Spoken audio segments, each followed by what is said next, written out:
அனைவருக்கும் வணக்கம். குரு பகவான் தனித்து உச்சம் பெறக்கூடிய இந்த வேளையில் நீங்கள் எதிர்பார்ப்பதை காட்டிலும் காத்திருக்கும் அதிர்ச்சி என்று சொல்லக்கூடிய வகையில் இந்த ராசிக்காரர்களுக்கு மட்டும் சற்று சாதகமற்ற சூழல் ஏற்படுகிறது. ஆனால் அதே வேளையில் காத்திருக்கும் அதிர்ச்சி கூட காத்திருக்கும் மகிழ்ச்சியாக மாறக்கூடிய வகையில் இது நடந்தே தீரும். நடக்க இருப்பதை யாராலும் தடுக்க முடியாது என்று சொல்லக்கூடிய வகையில் எந்தெந்த நிகழ்வுகள் அமைந்துள்ளன என்று பார்க்கும் போது குரு பகவான் உச்சம் பெறுவது பொதுவாக அனைவருக்கும் சிறந்த பலனை அள்ளி கொடுக்கும் என்றாலும் கூட அவருடைய சஞ்சார அமைப்பின் காரணமாக சில இடங்களில் அவ்வளவு சிறப்பான நன்மை கிடைக்க இயலாது. அதே சமயம் சில இடங்களில் அபரிவிதமான நன்மை கிடைக்கும். யார் யாருக்கு மிக சிறப்பான வாய்ப்புகள் கிடைக்கிறது என்பதை சற்று விரிவாக பார்க்கலாம். பொதுவாகவே நவ கிரகங்களின் தலைவன் வானியல் அரசன் என்று அழைக்கக்கூடிய குரு பகவானை பொறுத்த வரைக்கும் அவர் தனித்து இருப்பதை காட்டிலும் மிக வலுவாக மற்ற கிரகநிலைகளுடன் இணைந்து சஞ்சரிப்பதுதான் மிக பெரிய அளவில் மனித வாழ்வில் நன்மையை அள்ளி கொடுக்கக்கூடிய ஒரு அமைப்பாக நிச்சயமாக பார்க்கப்படுகிறது. இந்த வேளையில் குரு பகவான் தனித்து உச்சம் பெறுகிறாருங்க.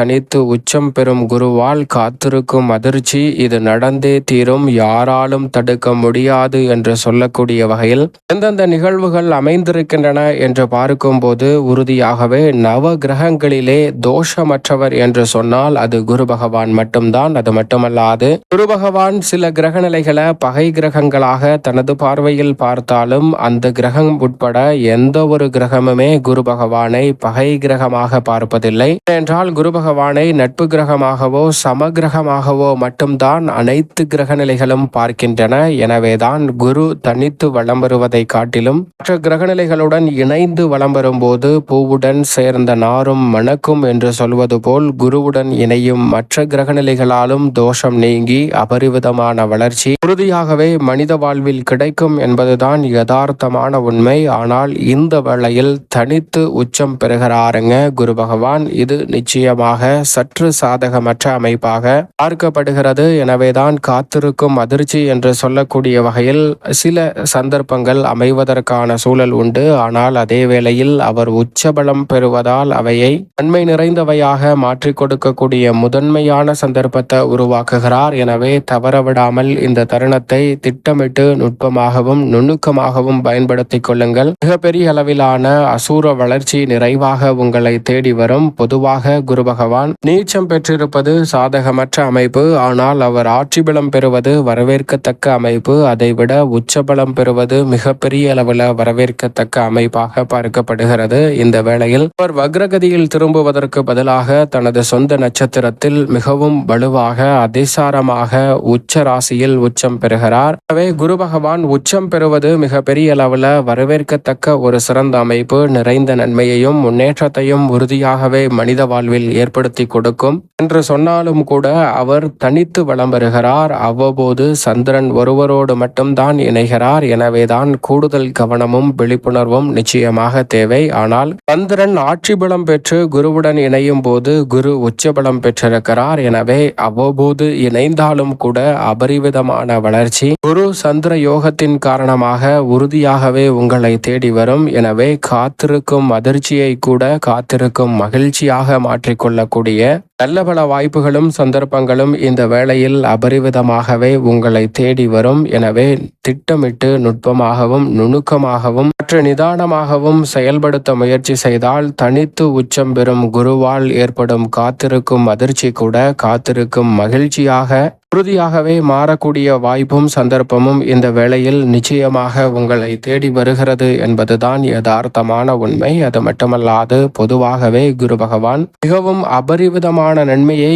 எந்த ஒரு இடத்தில் சஞ்சரித்தாலும் ஏற்படுத்தி கொடுப்பார். ஆனால் சில இடங்களில் சஞ்சரிக்கும் போது அவரிடம் இருந்து நன்மை கிடைப்பது தடைபடுவதற்கான சூழல் உண்டு. உறுதியாக அவர் தோஷமற்றவராக இருப்பதால் அவரிடம் இருந்து சிக்கலோ சிரமமோ எதுவுமே ஏற்படாது. நிறைந்த நன்மை மட்டும்தான் வரும். ஆனால் அவர் சாதகமற்ற அமைப்பில் ஜென்மம், அஷ்டமம், 3, 10, 6, 12 ஆகிய 6 இடங்களில் வலம் வரும்போது சில நேரங்களில் அவ்வளவு சிறப்பான நன்மையை எதிர்பார்க்க முடியாது. ஆனால் அதே வேளையில் அவர் விரயத்தில் வலம் வந்தாலும் கூட சுப விரயங்கள் அதிகரிக்கும். எதிர்பார்க்கக்கூடிய நல்ல வாய்ப்புகளும் சந்தர்ப்பங்களும் நிச்சயமாக கைகூடும். இருந்தாலும் அவர் உச்சம் பெற்றிருக்கக்கூடிய இந்த வேளையில் காத்திருக்கும் அதிர்ச்சி கூட நன்மை நிறைந்தவையாக மாறுவதற்கான சந்தர்ப்பம் நிச்சயமாக கிடைக்க இருக்கிறது. எனவே சரியாக இந்த தருணத்தை நுட்பமாக பயன்படுத்திக் கொள்ளுங்கள். இந்த இடத்தை தவிர 2, 4, 5, 7, 9 மற்றும் 11 ஆகிய இடங்களில் அசூர வளர்ச்சியை அள்ளி கூட பாருங்க. நீங்கள் எதிர்பார்ப்பதை காட்டிலும் மிக சிறப்பான நன்மையும் முன்னேற்ற வாய்ப்புகளும் அடுத்தடுத்து உங்களை தேடி வரும். ஆனால் அதே வேளையில் இந்த தருணத்தில் பக்ரம் பெறுவதற்கு பதிலாக அதிசாரமாக உச்சம் பெற்றிருக்கிறார். அதிசாரமாக அவர் உச்சம் பெற்றிருப்பதால் கூடுதல் கவனமும் விழிப்புணர்வும் இந்த வேளையில் சற்று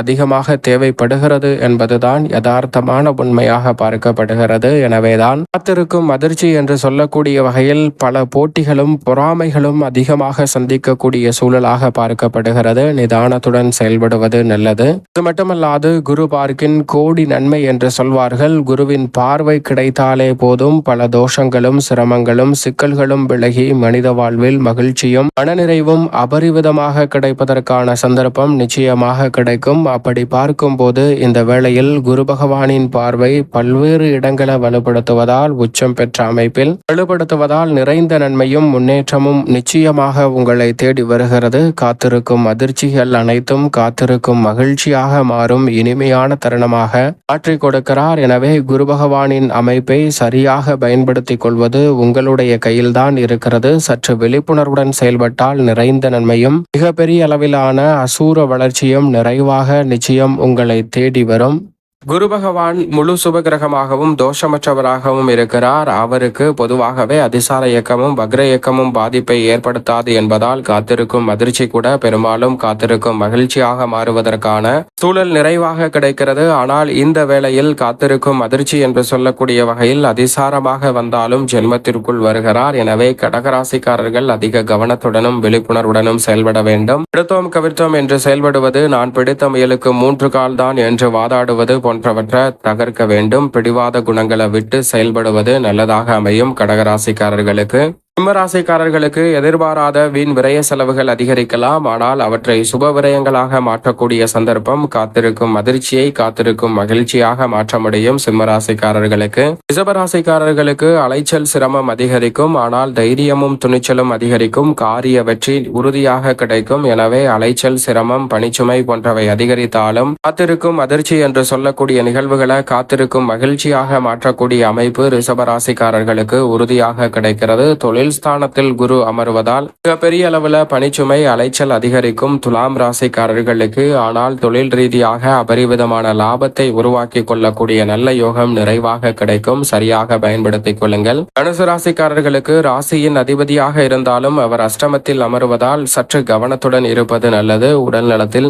கூடுதல் கவனத்துடன் இருந்தால் காத்திருக்கும் அதிர்ச்சியும் தனுசு ராசிக்காரர்களுக்கு உறுதியாகவே காத்திருக்கும் மகிழ்ச்சியாக மாறும். மீன ராசிக்காரர்களுக்கு நல்ல வாய்ப்புகள் உண்டு. அதே போன்று மகர ராசிக்காரர்களுக்கும் அமோகமான யோக வாய்ப்புகள் கிடைக்கிறது. கும்பராசிக்காரர்களை பொறுத்தவரைக்கும் நண்பர்கள் கூட எதிரிகளாக மாறக்கூடிய சந்தர்ப்பம் உண்டு. எனவே அனைவரையும் சற்று நிதானத்துடன் கையாண்டால் மிக பெரிய அளவிலான சிரமங்களை தவிர்த்து காத்திருக்கும் அதிர்ச்சியை கூட காத்திருக்கும் மகிழ்ச்சியாக மாற்ற முடியும். புதிய கடன்களை ஏற்காமல் பல பணிகளை திட்டமிட்டு மிக சிறப்பாக நன்மை நிறைந்தவையாக மாற்றிக்கொள்ளக்கூடிய சந்தர்ப்பம் கிடைக்கும். இந்த ராசிக்காரர்களை தவிர மற்ற ராசிக்காரர்களுக்கு அனைத்துமே காத்திருக்கும் மகிழ்ச்சியாக அமையும். மேலும் இந்த தருணத்தை சாதகமாக மாற்றிக்கொள்ள நிச்சயமாக வாரத்தில் வியாழக்கிழமை விரதமிருந்து அருகாமையில் உள்ள இஷ்ட தெய்வ ஆலயம் சென்று தீபம் ஏற்றி வழிபாடு செய்யுங்கள். நவகிரக சன்னதியையும் வழிபாடு செய்யுங்கள். நிறைந்த நன்மையும் முன்னேற்றமும் உறுதியாகவே உங்களுடைய வாழ்வில் அற்புதமாக கைகூடும். அது மட்டுமல்லாது மிகப்பெரிய அளவிலான நல்ல வாய்ப்புகளும் உறுதியாகவே உங்களை தேடி வரும்.